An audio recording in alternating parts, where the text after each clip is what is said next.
नमस्कार, हमारा नाम चंद्रशेखर बागी है। आप देख रहे हैं बागीनामा टीवी। हम इस समय प्रयागराज में स्थित हैं। आप देख सकते हैं जो है लोक सेवा आयोग प्रयागराज में जो है धरना प्रदर्शन बच्चों का चल रहा है, जहां एक तरफ जो है साधु संतों और जो है महात्माओं का महाकुंभ लगने वाला है, वहीं दूसरी तरफ जो है यहाँ पे शिक्षा के जो है पुजारी हैं धरना दे रहे हैं। जबकि देखा जाए तो ये समय इनका जो है तैयारी करने का है, लेकिन इस समय जो है क्या ऐसी आपदा आई है कि इनको जो है आंदोलन करना पड़ रहा है। आइए हम जानेंगे और बात करते हैं ऐसे जो है नौजवानों से, ऐसे विद्यार्थियों से, क्योंकि ये स्कूल के बच्चे नहीं हैं, ये पीसीएस के बच्चे हैं, आईएएस के पीसीएस और आरओ और एआरओ की तैयारी करने वाले बच्चे हैं। ये यूपीएससी के एग्जाम में जो है कुछ बदलाव हुए हैं, जिसको लेकर जो है ये आंदोलन कर रहे हैं। 1 शिफ्ट 1 डे का एग्जाम जो है लेके जो है ये आंदोलन इस समय कर रहे हैं। आइए हम बात करते हैं जो कुछ यहाँ नौजवान है और जो आरओ और एआरओ और पीसीएस की तैयारी करने वाले जो है लोग हैं, हम उनसे बात करेंगे, बात करना चाहेंगे इसलिए जो आंदोलन हो रहा है। ये आंदोलन पीसीएस और समीक्षा अधिकारी में जो नॉर्मलाइजेशन लागू कर दिए, एक पाली में होने वाली परीक्षाओं को ये 2 और 3 पाली में करा रहे हैं। आखिर कौन से ऐसी देश में नौबत आ चुकी है जो ये 5 लाख 6 लाख विद्यार्थियों का एक दिन में पेपर सुस्तापूर्ण नहीं करा पा रहे। अभी विगत 11 फरवरी 2024 को समीक्षा अधिकारी का पेपर लीक हुआ और ये पेपर कोई बच्चा नहीं लीक किया, ये पेपर इनके प्रेस जहाँ ये पेपर छपता है वहां से ये लीक हुआ, ठीक है। और ये इनकी नाकामी है कि पेपर कि ये सुस्तापूर्ण व्यवस्था नहीं करवा पा रहे, अपने ट्रेजरी में सही जमा नहीं करवा पा रहे। हमें पेपर हमारा लीक हुआ, हमें इनको सबूत दे, हमें इनको सारी चीजें बताओ तो ये सिंहासन खाली कर दे। हम लोग अधिकारी बनने आए हैं, हम लोग गरीब परिवार से बिलोंग करते हैं। जितने हमारे भाई बहन है सब अपने कमरे में आज पढ़ रहे थे। ये दिसंबर में रिकॉर्ड बनाने जा रहे थे। 2023 की वैकेंसी 10 महीने में भर्ती पूरी कराई, 24 वाली वैकेंसी 8 महीने में भर्ती करा के इतिहास बनाने कगार पे थे। आज हम लोग का दुर्भाग्य कि इस आयोग के सामने हम लोग न्याय की भीख मांग रहे हैं। सरकार से मेरा एक ही निवेदन है और आपके चैनल पे कि सर आप आयोग को निर्देशित करें और आयोग हमसे या ना कि हम आयोग से छात्र हित में एक फैसला लें जिसका हम लोग सभी लोग स्वागत करेंगे। और छात्र हित में फैसला ये ले कि पेपर एक दिन में होगा और आपके अनुसार होगा।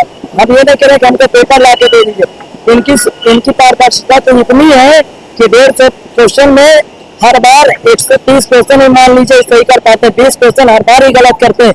उसकी इनकी कोई रिस्पॉन्सिबिलिटी नहीं। अगर हम बदलना है तो ये अपने पैनल जो पेपर बनाते हैं उन पैनल को बदलिए जो इतनी गंदी तरीके से क्वेश्चन बनाते हैं। आखिर नॉर्मलाइजेशन में नपना कैसे एक रखेंगे? नपना एक रखिए ना अगर तोलना है तो। नॉर्मलाइजेशन में किसको क्या पता कौन अंदर गया कौन बाहर गया। हो सकता है सचिव साहब की लड़की चली जाए, हो सकता है उनके चाचा का लड़का चला जाए। हम गरीब बच्चे ऐसे अपने 2-2 लाख रुपए फीस देके कोई दृष्टि कोचिंग में पढ़ रहा है, कोई देव में पढ़ रहा है, कोई जीएस वर्ल्ड में पढ़ रहा है, कोई उत्कर्ष कोचिंग में पढ़ रहा है, कोई यूट्यूब चैनल से पढ़ रहा है। हम हमारे माँ बाप उनके गाड़ी पसीने की कमाई से हम लोग यहाँ इलाहाबाद में रह रहे हैं, हम भी बाहर। नहीं जी, सरकार जो है कह रही कि हमारे पास सरकारी संस्थानें कम है, इसलिए जो है हम सरकार का वर्जन ये है, ये कह रही कि सरकार जो है कि हमारे पास सरकारी संस्थानें कम है इसलिए जो है हम ऐसा कर पा रहे हैं। चलिए हम आपकी बातें आपके सरकार तक पहुंचाएंगे। हम दूसरे युवा पर्सन से हम बात करते हैं। ये पीसीएस और आरओ और एआरओ की तैयारी करने वाले जो है ये छात्र हैं, जबकि इनका समय बड़ा कीमती समय है।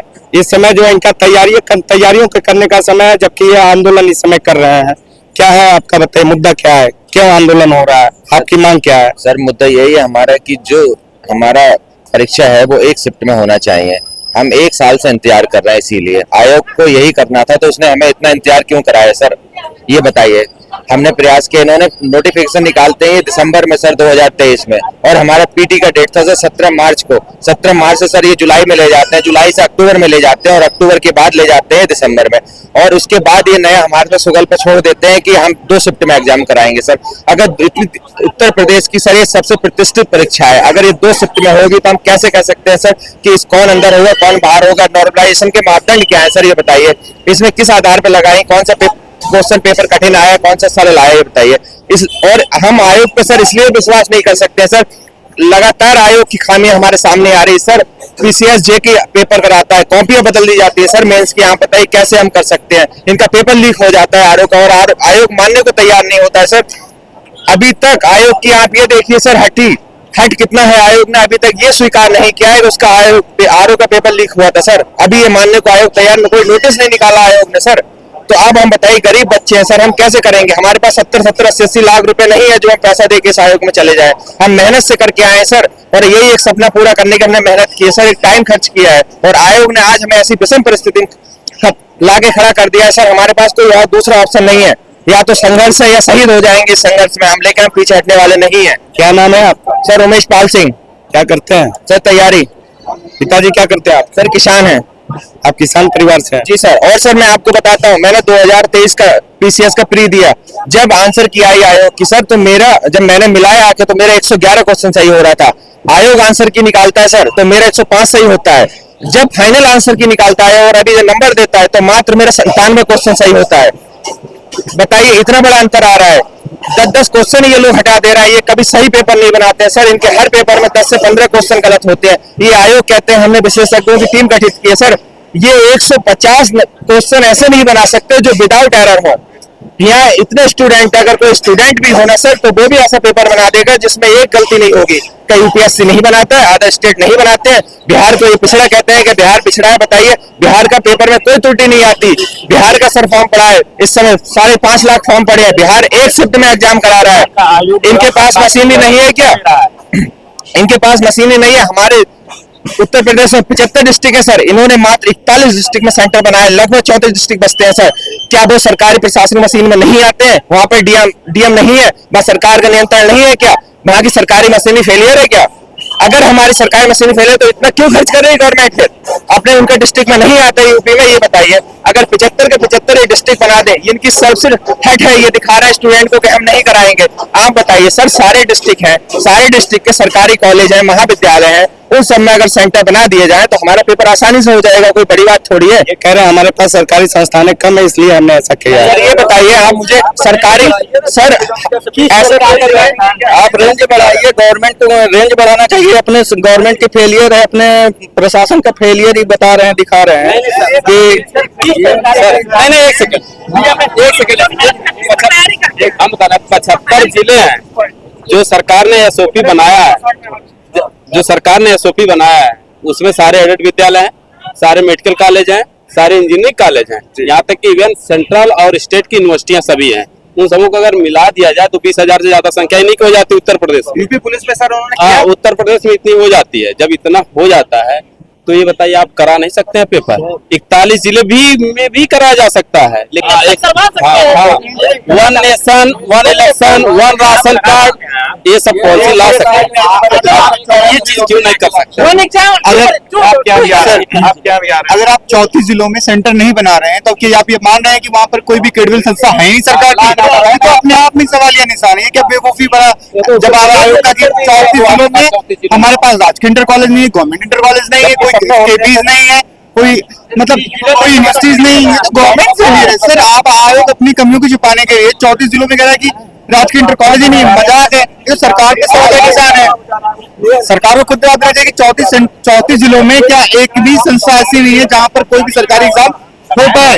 आप उन्हें सवालिया निशान है, तो इस पे जवाब देना पड़ेगा आयोग को भी, सरकार को भी, और इसको जितना जल्दी हो सके उतना जल्दी सही किया जाए। क्योंकि यहाँ बच्चे 3 दिन से बिना खाना खाए, बिना सोए, इवन छात्राएं तक भी पड़ी हुई सब्र हमारे से टूट रहा है हल्के हल्के सर। लगातार हम सर यहाँ पर तीसरा दिन है सर। आज तक सरकारी प्रशासन की तरफ से और सरकार की तरफ से कोई भी एक ऐसा प्रतिनिधि नहीं आया जो हमारी समस्याओं को समझा सके। सर यहाँ पर लड़कियां भी आ रही, हमारी बहनें, और लड़के बाथरूम चले जाते हैं। लड़कियों के लिए एक बाथरूम नहीं है। आपको पता है लड़कियां कितनी दूर बाथरूम जा रही है करने? एक बाथरूम की व्यवस्था नहीं है यहाँ पर सर। इतनी समस्या है, सारी व्यवस्था हो सकती है। इस प्रशासन को समझ में नहीं आ रहा, सपोर्ट नहीं कर रहा है सर, कोई सपोर्ट नहीं कर रहा है। और एक प्रतिनिधि मिलने नहीं आता। देखिए सर, होता है समझाने आता है प्रतिनिधि, हमारे लोग बैठता है, सरकार का प्रतिनिधि एक नहीं आया सर। कम से कम पूरी सफाई कर रहे हैं यहाँ पर सर। पूरा ये समझ लीजिए भारत का भविष्य है जो भारत का भविष्य है वो सड़क पे है। और आप कहते हैं कि राष्ट्र ऐसा है, राष्ट्र वैसा है, तो क्या हम लोग इस राष्ट्र में नहीं आते हैं? हम लोग भी तो इस राष्ट्र में आते हैं ना। कम से कम किसी को आप भेजिए चुनाव प्रचार के लिए, आप तो प्रदेश नहीं पता नहीं कहाँ कहाँ चले जा रहे हैं, तो हम लोग पास भी एक बार आइए ना, आप हम लोगों से बात करिए। अगर आपको ये लगता है कि हम लोगों की समस्याएं हैं, हम लोग मतलब गलत है, तो आप हमको समझाइए, आप हमको बताइए ना। आप हमारे गार्जियन है, आप इस प्रदेश के मुखिया है, आयोग हमारा अध्यक्ष है, ये गार्जियन है हमारा, इसके अंदर में हमको परीक्षा देनी है। लेकिन ये तो सरासर तानाशाही की व्यवस्था बना रहा है ना। कम से कम इसको ये चाहिए कि यहाँ के बच्चों से मिले, हम लोगों की समस्याएं सुने। छात्राएं हैं वो बाथरूम के लिए कहाँ जाएंगी? पानी की व्यवस्था बताइए। आप देखिए 200 मीटर घुमा लीजिए, क्या एक टैंकर पानी का नहीं खड़ा हो सकता? क्या ये सब व्यवस्था सरकार नहीं करा सकती? लेकिन देखिए उत्तर जैसे जो पीसीएस की तैयारी कर रहा है, वो पेशेंस लेके ही तैयारी कर रहा है। तो हम लोगों के अंदर इतना पेशेंस है, जब तक वन डे वन शिफ्ट वाला नहीं हो जाएगा तब तक हम लोग यहाँ रहेंगे। उसके लिए हमें चाहे जितनी असहनीय पीड़ा सहनी पड़े। कब तक आप आंदोलन जारी रखेंगे? नोटिस लेके जाएंगे। और अगर 41 जिलों में आपका सेंटर है तो 34 जिले या तो आप प्रदेश से अलग करिए, या तो आप प्रदेश से अलग करिए, या तो आप 35 जिले से मुख्यमंत्री फेलियर है सर। अगर 34 जिले में आप नहीं मिल पा रहे तो एक सेकंड अगर आप 34 जिलों में नहीं बना पा रहे हैं तो इसका मतलब वहाँ के पुलिस या डीएम किसी को जो वेतन दिया जा रहा है वो गलत जा रहा है, वो टैक्स का पैसा गलत जा रहा है। लॉ एंड ऑर्डर वहाँ नहीं है। और दूसरी चीज नॉर्मलाइजेशन की जो मामला है इसको एक करेक्ट कर ले आयोग। अभी आयोग इसको करेक्ट कर ले, नहीं तो इस पर अभी इतने रिट पड़ेंगे, इतनी समस्याएं, और कितनी गलतियों को सुधारेगा ये खुद ही समस्या में फंस जाएगा। इसलिए इसको करना जरूरी होगा, नॉर्मलाइजेशन को हटाना ही होगा। हम लोग देना चाहता हूँ मुख्यमंत्री मुख्यमंत्री जी को एक मैसेज देना चाहता हूँ, हाथ जोड़ के। मुख्यमंत्री जी आप अपने उत्तर प्रदेश पे ध्यान दीजिए। आप महाराष्ट्र में प्रचार कर रहे हैं, लेकिन आपके यहाँ के उत्तर प्रदेश के छात्र पीड़ित है सर, उन पे ध्यान दीजिए 10 मिनट का समय निकाल के। बस ये हमारा निवेदन है आप सभी से हाथ जोड़ के। सर जब इससे पहले हुआ था तब माननीय जी यही आए थे, और यहीं से वो नेता बने, यहीं से वो सदन बने, यहीं से वो उप मुख्यमंत्री बने। अब क्यों नहीं आ सकते? एक बार अभी तो चले आए। जिसका ट्वीट आया है उनका काम है हम लोगों की समस्या नहीं निर्देश दिया है आला अधिकारियों का। आला अधिकारी कहाँ सुन रहे जल्द से जल्द फैसला लिया जाए, बच्चों के हित में लिया जाए। इनके जो प्रवक्ता राकेश त्रिपाठी का उनका मैं डिबेट सुन रहा था, नवीन जी बहुत अच्छी बात रखे। मैं मंच से कहना चाहता हूं, उन्होंने कहा कि छात्रों की सहमति से सुझाव लिया गया है। और कौन सुझाव दिया? हम लोगों से कोई सुझाव नहीं आज तक, जब से श्रीनाथ जी बैठे हैं तब से कोई सुझाव नहीं। और एक मिनट इन्होंने कहा कि हम जो है सपा शासन काल में भर्तियां जो है भ्रष्ट थी, सरकारें भ्रष्ट थी, लोगों की नियुक्ति ऐसे होती थी। 8 साल आपकी नियुक्ति हुए हो गया, सरकार बने हुए हो गया। हम लोग इसी हिसाब से उनका चयन किए थे कि आप आएंगे, हम लोगों की अपेक्षाओं को पूरा करेंगे। लेकिन आज 8 साल होने जा रहा है, 10 महीने हो गया, एक एग्जाम कराने में असमर्थ है।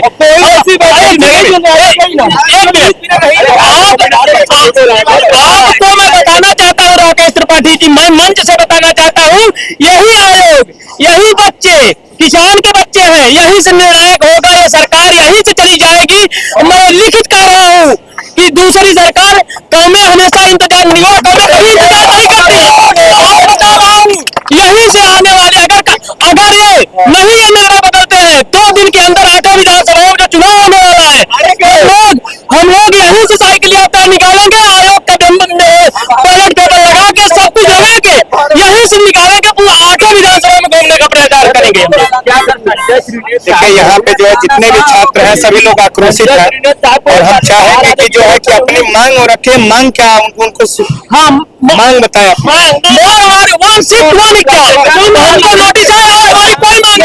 अनिश्चितकालीन के लिए, अनिश्चितकाल के लिए हमारा धरना चलेगा जब तक नहीं विश्वास नहीं है। अभी तक इनको मांग समझ में नहीं आई है, क्या मांग है बैठे हम लोग यहाँ पे। कोई आला अधिकारी यहाँ पे आया था ये आए हैं आयोग का कोई अधिकारी यहाँ नहीं आया। आयोग का कोई अधिकारी आपसे बात करने के लिए नहीं आया। और हम उस आयोग से क्या उम्मीद करें जो कि प्रश्न पत्र सही बना नहीं पाता, और हम उससे क्या करेंगे कि वो हमारे लिए क्या निर्णय लेगा। माननीय आए, आप आए, सब मिल के बैठ के बात करें। भाई हमें यहाँ की कार्य व्यवस्था, न्याय व्यवस्था हमी को आगे चल के देखनी है, तो आप हमारे साथ ऐसा अन्याय क्यों कर रहे हैं? आप कम से कम हमारा सुने ना, एक बार तो सुने। आपको सुनने में क्यों आपकी डर लग रहा है भाई? क्या अगर अपनी बातें अपने गार्जियन से कहना गलत है? अगर गलत है तो हम गलत है। हमारे गार्जियन समान अध्यक्ष जी है, अध्यक्ष महोदय हमारे गार्जियन समान है, हम उनसे अपनी मांग करेंगे। वो अपना छात्रों का महाकुंभ है ये, जबकि प्रयागराज में महाकुंभ साधु संतों का लगने वाला है। ये छात्र जो है अपने शिक्षा के पुजारी हैं। यहाँ पे जो है महाकुंभ छात्रों का चल रहा है। महाकुंभ के लिए सारी व्यवस्था है। क्षमा चाहूंगा, ठीक है, क्षमा चाहूंगा, धार्मिक आस्था बहुत है, किसी को हाथ नहीं कर रहा हूँ। महाकुंभ के लिए सारी व्यवस्था है। अभी आप चले जाइए, देखिए लैट्रिन वैट्रिन सारी व्यवस्था भी आ गई है, लेकिन हम जैसे लोगों के लिए कोई व्यवस्था नहीं। हम ऐसे रोड पे पड़े रहेंगे, मरे जिए। हम किसी सांसद के बेटे नहीं है, हम किसी अधिकारी के बेटे नहीं है, हम किसान के बेटे हैं। हम लोगों के लिए इस संविधान में कोई व्यवस्था नहीं है। हमें केवल करना है, मरना है, मरना है, मरना है, मरने के अलावा और हक के लिए लड़ना है। उसमें लड़के शहीद हो जाएंगे, न कोई देखने वाला न कोई सुनने वाला। कौन है भैया बताइए? आप बताइए। आप समाज से कह रहे हैं कि आप केवल ये माइक रख के 24 घंटे आप यहाँ खड़े हो जाइए, जो कहेंगे मार जाएंगे। बताइए आप जाके देखिए ना लड़कियों की यहाँ पे खाने पीने की व्यवस्था